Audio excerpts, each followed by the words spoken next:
The Lord of the Rings.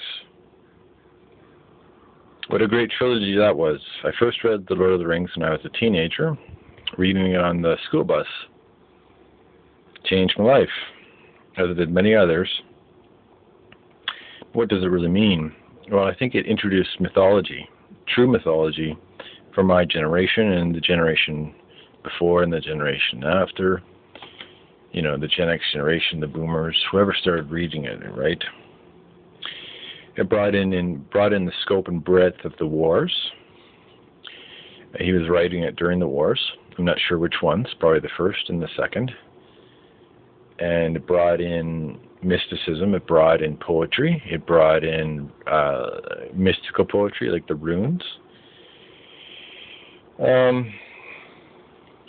More importantly, it really taught a tale about good and evil, and that good always triumphs in the end.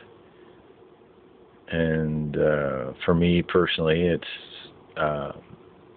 sad to say, but with my mental illness, I actually identified most with Gollum.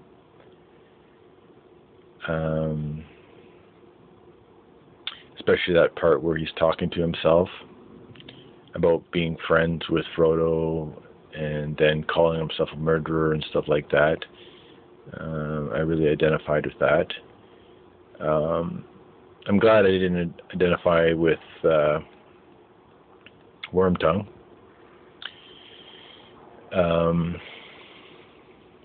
My favorite character is Gandalf, the Grey and the White. I'll just run through. I got them listed here. Of the 9 members of the Fellowship of the Ring was Gimli the Dwarf. I didn't like Gimli the Dwarf, especially in the movies. Thought he was over the top, you know, and for a dwarf, he really didn't have the right to be. Peregrine Took, I thought did a good job in casting him. Thought he was foolish when he had to be, and also brave when he had to be. Boromir.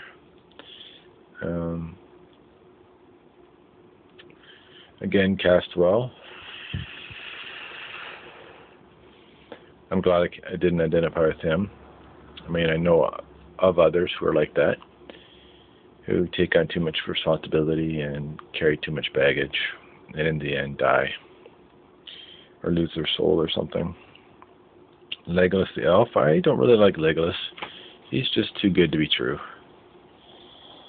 Samwise Gamgee, I love his character. He's the one I aspire to. I love the scene after the second movie, I think, where they're drowning or something like that, or Frodo is, and reaching out for Sam and stuff like that. I just want to be such a good friend like Sam.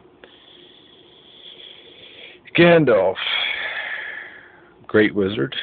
I love the battle scene with the Balrog. I mean, you can't call yourself a wizard, I don't think, until you've actually fought a demon. I loved his meetings with Saruman. I identify with Saruman. I mean, I myself have dabbled in magic, and I call myself a Christian, so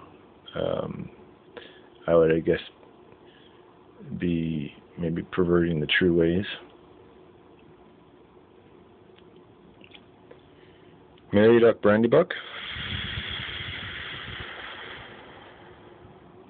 Can't really say much about him. Aragorn, well cast. True King. I loved the love and romance he had with Arwen. I loved Arwen. I loved the fact she was Liv Tyler. And Frodo, actually I identify a lot with Frodo.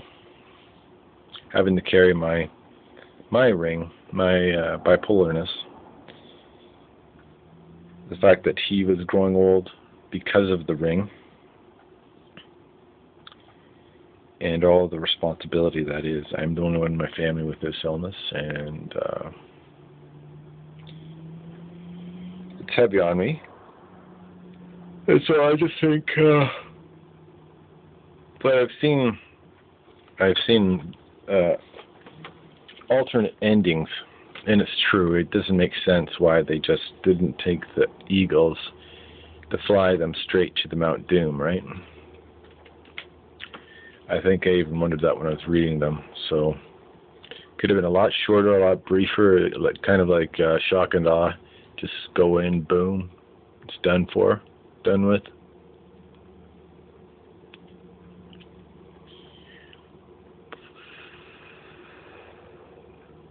I think we're living in similar days to the meaning of the Lord of the Rings. The Eye of Sauron would be the eye of the government and governments, the one world government, the Illuminati upon us. Personally, I think they're about to chip everybody, the number of the beast, and that would be the ring, the thing that must be destroyed if we are to continue as a spirit-filled freedom race.